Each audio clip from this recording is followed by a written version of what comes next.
to look at my mother as a child like, bitch, I will never be you. Now I just wake up in the middle of the night like, who the hell left all these damn lights on? And I live by myself, I left them damn lights on. It was me. It's crazy because I'm starting to morph into my mother. I'm starting to see my mannerisms mimic hers, and it scares me because my mother loves to watch the news. And I don't know if you know people that watch a lot of news, but they feel like the world is a far worse place than it actually is. So every time I call my mother with something exciting, she likes to hit me back with fresh fear. Called my mother up recently, I said, hey Ma, I'm going to Vegas. She was like, ooh, be careful, you're gonna get drugged. I was like, no, Ma, I don't hang out with those type of people. We watch each other's back. And she was like, no, baby, I seen it on the news. They drugging everybody. It's crazy because when my mother deepens her voice, it hits my soul. Everybody's getting drugged. It's crazy because I went to Vegas and got drugged. I don't know how she does this to me every time she has these fear premonitions. But let me start from the beginning. So me and my homegirl went to the Encore Beach Club, and I saw all the cabanas in the back. And I was like, ooh, bitch, we need to be over there with the ballers. Because whenever I go to a place, I like to spot the men that are paying for shit. Like, sir, you look like you pay for shit. You got your shirt, I see your chest, but you ain't got no hair. That's like the symbol. So as soon as I go in, I'm like, ooh, 2 o'clock, there you go. But my homegirl, a Debbie Downer, so she was like, no, you have to have a wristband. And I was like, these titties are a wristband, let's go. The ladies know about the wristband titties, we made it past security tonight.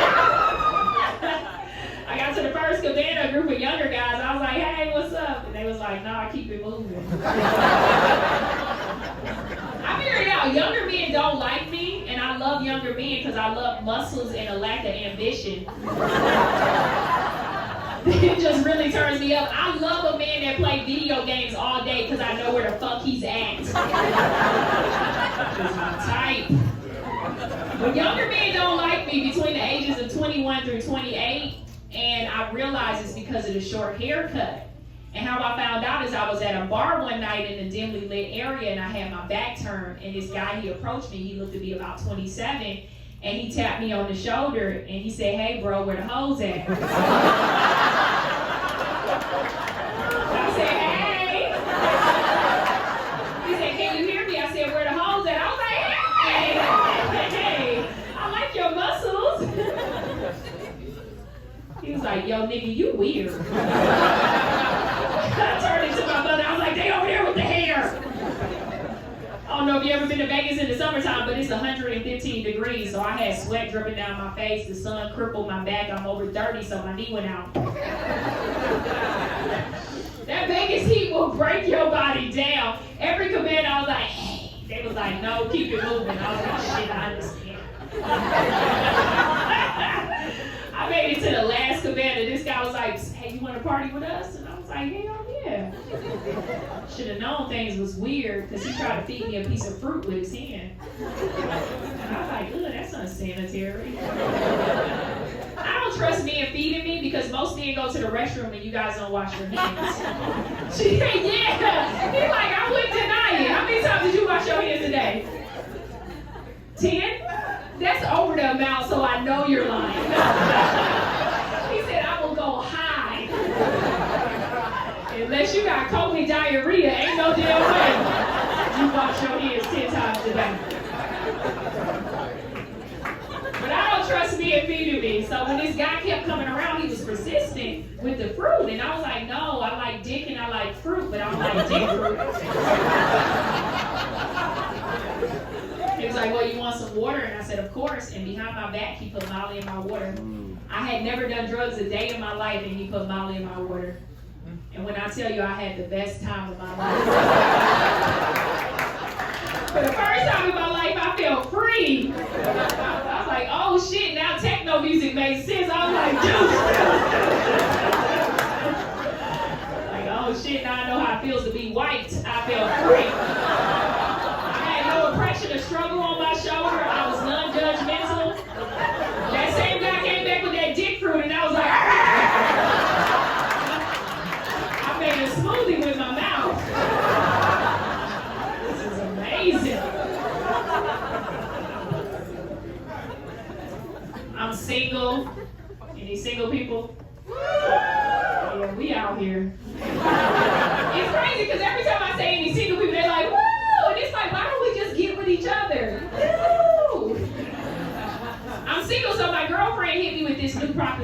she was like, hey, it's this new thing out where you can manifest a man. All you got to do is write a list and the man of your dreams will come into your life. And I was like, wow, that sounds like some bullshit. But I'm at the point I don't got nothing to lose, you know? So I was like, what we got to do? She said, first of all, you got to write a list of what you want in a man. I said, that's easy. I want a man that's tall, dark, handsome, with muscles, and a good hairline. She was like, ooh, shit, that's asking for a lot.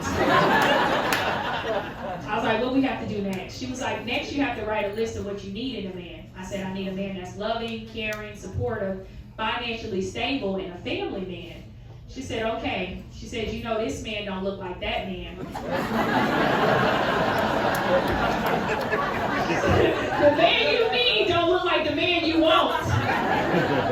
I said, your little list is stupid. Why would we write 2 lists? Let me just write 1 list. And it was a long-ass list, and I held it to myself, and I said it every day. I recited it. I believed in it. And the man that I want, he ended up coming into my life, and I seen him. And I was like, oh, shit, he didn't notice me. So I was like, I got to shoot my shot. Because I'm afraid to approach men because when I was 13, I was madly in love with this guy, and he didn't love me back, and it really hurt me. As an adult, I was able to process that it was because we were cousins. Because it was everything I wanted. You hear me? He looked just like me from the back. I was like, oh, shit. But I was like, it's 2021, I'm going to shoot my shot. I saw the guy, I said, hey. He said, hey. I said, are you single? He said, yes. I said, what do you do? He said, I'm a personal trainer. And I was like, ooh, broke. All the ladies know that's no financial stability. So my friend said, see, I told you, go back to the list. And I went back to the list, and I thought about all the people that I know that are in relationships. Like, how long you two been together? A year? Okay, y'all look happy as hell. You look mad all the time, but you know. She don't care. She like that mad face. 10 years. Wow, 10 years. How long you two been together right here? 1 year? Okay, somebody just intercepted your shit. Well, 1 year, I like it. Okay, hey, I see you. She want everybody to know they in a relationship. Like, hey, you got a black man before me. Ain't that about a bitch?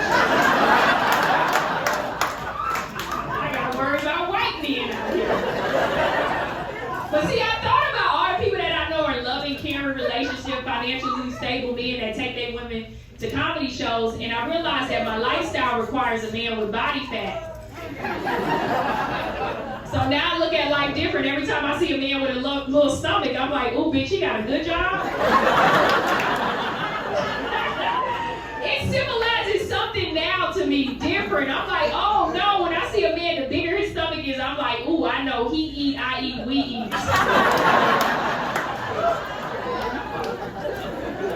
I see all the men with little stomachs girl, they lay like, I told you. I will knock a single woman down to get to a man with that back fat right here. You know, because every time I see that, I'm like, ooh, bitch, he own property. That's a property body right there. You hear me? I don't want no apartment body.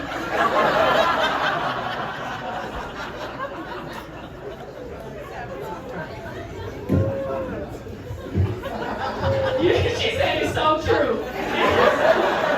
You own 2 apartment buildings, don't you? I see you with the hairline and the stomach. Like, that's how she got me. Bitch, you want to eat?